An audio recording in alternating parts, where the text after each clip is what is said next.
ट्रकमधून गोवंशाचे मांसची वाहतूक केली जात असल्याची माहिती मिळाल्याने चोपडा शिरपूर रस्त्यावर पोलिसांनी ट्रक थांबवून तपासणी केली असता सदर ट्रक चालकांनी म्हशीची कातडी असल्याचं सांगितलंय, परंतु तपासणी केली असता त्या ट्रकच्या प्लास्टिकच्या पिशव्यांमध्ये म्हशीचे गोवंश आदी जनावरांचे अर्धवट मांस असलेले कातडी आढळून आली आहे।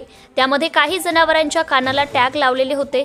सदर ट्रकचे वजन केले असता 34,970 एवढे वजन असून ट्रकची किंमत 20 लाख रुपये तर कातडीची किंमत 7 लाख रुपये असे 27 लाख रुपये किमतीचे मुद्देमाल जप्त करण्यात आलेले आहे। चोपडा शहर पोलीस स्टेशनला याबाबत गुन्हा दाखल करण्यात आला असल्याचं पोलीस उपविभागीय अधिकारी अण्णासाहेब घोलप यांनी सांगितलंय। एका ट्रकमध्ये गोमांसची वाहतूक होत आहे अशी इन्फॉर्मेशन मिळाली होती। त्याप्रमाणे आपले शिरपूर बायपासला दुर्गेश पेट्रोल पंपाजवळ तसा आम्ही ट्रॅप लावला आणि तो संशयित ट्रक थांबवला, त्याची तपासणी केली तर त्याच्यामध्ये जनावरांचे कातडे मिळून आली।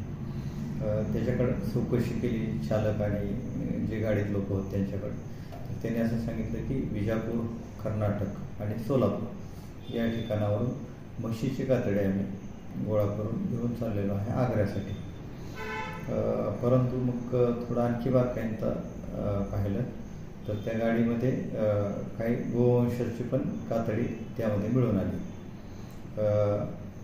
त्याच्यानंतर अशा छोट्या अशा गोण्या भरल्या होत्या, त्याच्यामध्ये गोवंश कत्तल करून त्याचे कानाचे पार्ट वगैरे असे होते। काही कानामध्ये ते टॅगिंग पण केलेले तसंच होतं। त्या मालकाकडे चौकशी केली असता त्याने असं विचारलं की आम्ही असं विकलं होतं, ह्याला विकलं त्याला विकलं वगैरे पण जे विक्री केलेले आहेत त्याची कत्तल केल्याचं ते निदर्शनाला आलं।